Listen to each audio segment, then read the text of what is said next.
আসসালামু আলাইকুম এভরিওয়ান, কেমন আছো তোমরা সবাই? আশা করছি তোমরা সবাই ভালোই আছো। তো অলরেডি তোমরা ভিডিওর ক্যাপশনে দেখতেই পেয়েছো যে আমি প্রায় 16 বছর পর তাণ্ডব এই বাংলা মুভিটি দেখতে যাচ্ছি আজকে। তো আজকে আমি সকাল সকাল ঘুম থেকে উঠে গিয়েছি, প্রায় 6টা 6:30টার মধ্যে আমি ঘুম থেকে উঠে যাই। আর উঠে আমি হালকা নাস্তা করে জিমে যাওয়ার জন্য রেডি হয়ে গিয়েছি। রেডি হয়ে এই যে দেখো বের হয়ে পড়েছি। আমি চলে এসেছি আমার জিমের ক্লাস শেষে আমি আবারও তাদের রেডি হয়ে বের হয়ে পড়ি। যে আমি বাসায় এসে খুব দ্রুত রেডি হয়ে বের হয়ে পড়ি। একটা রিক্সা নিয়ে নিয়েছি, দেখতে পাচ্ছ একটা সুন্দর। আর রেডি হয়ে নিয়েছি, কোনো মতে খুব একটা টাইম পাইনি, আমার হাতে একেবারেই সময় ছিল না। 5টা বাজতে মানে আর কিছুক্ষণ আধা ঘন্টার মতো লাগবে আমাকে সেখানে পৌঁছতে। আর প্রচুর বৃষ্টি হয়েছে, দেখতে পাচ্ছ রাস্তাটা সব ভিজে আছে। তো এই পৌঁছে গেলাম তোমার সনি স্কোয়ারে সিনেপ্লেক্সে। এই হচ্ছে আমি যে বৃষ্টি যেহেতু ছিল, তো ছাতা টাতা নিয়ে আমি বের হয়েছি। আর ড্রেসে পরেছি সেরকম যাতে বৃষ্টিতে ভিজে যাতে আমার ড্রেস নষ্ট না হয়। তো যাই হোক, আমি কিন্তু আগে অনলাইনে টিকিট কেটে রেখেছিলাম সিনেমার। তো কিন্তু আমাকে কিন্তু অনলাইনে টিকিট কাটার সময় কোনো টিকিটের পিকচার শো করেনি। সো আমি যেটা করেছিলাম, আমার ফ্রেন্ডসদেরকে আমার যে কোড পাঠিয়েছিল বিকাশ থেকে টাকা পে করার পর যে ওটিপি কোড পেয়েছে সেটা দিয়ে দিয়েছিলাম পিক। তো ওরা ওখান থেকে আমি পৌঁছে যাওয়ার আগে ওরা টিকিটটা নিয়ে নিয়েছিল। তো এই যে আমরা ঢুকে গেছি সিনেমা হলের ভিতরে। ঢুকতেই আমার কাছে যে সিঁড়িটা খুবই ভালো লেগেছে, মানে ব্ল্যাক অ্যান্ড রেডের মধ্যে থিম ছিল সোনির এই সিনেমা হলটার।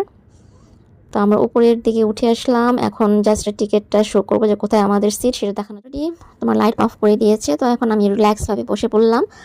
আর অ্যাড চলছে, সিনেমা এখনই শুরু হয়ে যাবে। তো আমি চুল ছেড়ে সুন্দরভাবে রিল্যাক্স হয়ে বসলাম, যেহেতু আমি শাওয়ারটা নিয়ে এসে চুলটা আমার ভেজা ছিল। তো এটা কিন্তু অনেক বছর পর আমার এখানে আসা। আর আমার সিটটা নিয়েছিলাম কর্নার সাইডে সিট নিলে যেটা হয় যে সাউন্ড আসলে এক কানে বেশি হয়, কিন্তু আমাদের সিট পাওয়া যাচ্ছিল না। 2 সপ্তাহ ধরে চেষ্টা করছিলাম, কিন্তু সেভাবে মনের মতো সিট পাচ্ছিলাম না। পরে ভাবলাম যে ঠিক আছে, সাইডে সিটটাই আমরা নিয়ে নিই। তো ভাবি আসলে 2 দিন আগে আমরা টিকিটটা কেটে নিয়েছি। আর এই গানটা আসলে আমার খুবই ভালো লেগেছিল।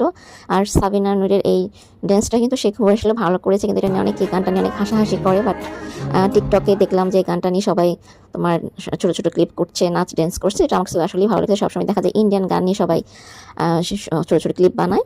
আর শাকিব খানকে অনেক ভালো লেগেছে, আগের চেয়ে তাকে একটু ছ্যাবলা লাগতো আসলে, যেটা বলা যায়। বাট এখন অনেক ম্যাচিউর দেখাচ্ছে, এবং তাকে বডিটাও যেহেতু সে এখন আগের চেয়ে মানে জিম করে ঠিক করেছে, তো ভালোই লাগলো। তো আমাদের মুভি দেখা শেষ, এখন আমরা বের হয়ে পড়ছি আস্তে আস্তে করে। এবং এই যে দেখো আমাদের খাওয়া দাওয়া শুরু হয়ে গেছে। তো আমরা হালকা পাতলা কিছু অর্ডার করেছিলাম সোনি স্কোয়ারে যে ফুড কর্নারটা আছে সেখানে। তো আজকের ভিডিওটি এই পর্যন্তই। তো তাণ্ডব মুভিটা দেখে আমার যেটা মনে হয়েছে সেটা হচ্ছে যে আমাদের বাংলাদেশের সিনেমার মান আগের চেয়ে অনেক অনেক বেশি উন্নত হয়েছে। আমি তো কখনো ভাবিনি যে আমি এই ধরনের কোনো বাণিজ্যিক সিনেমা কখনো সিনেমা হলে গিয়ে দেখবো। তো বন্ধুরা, আজকের মতো এই পর্যন্তই। তোমাদের সাথে আমার আবার দেখা হবে নতুন কোনো ভিডিও নিয়ে। ততদিন পর্যন্ত তোমার সবাই ভালো থেকো, সুস্থ থেকো। আল্লাহ হাফেজ, লাভ ইউ অল।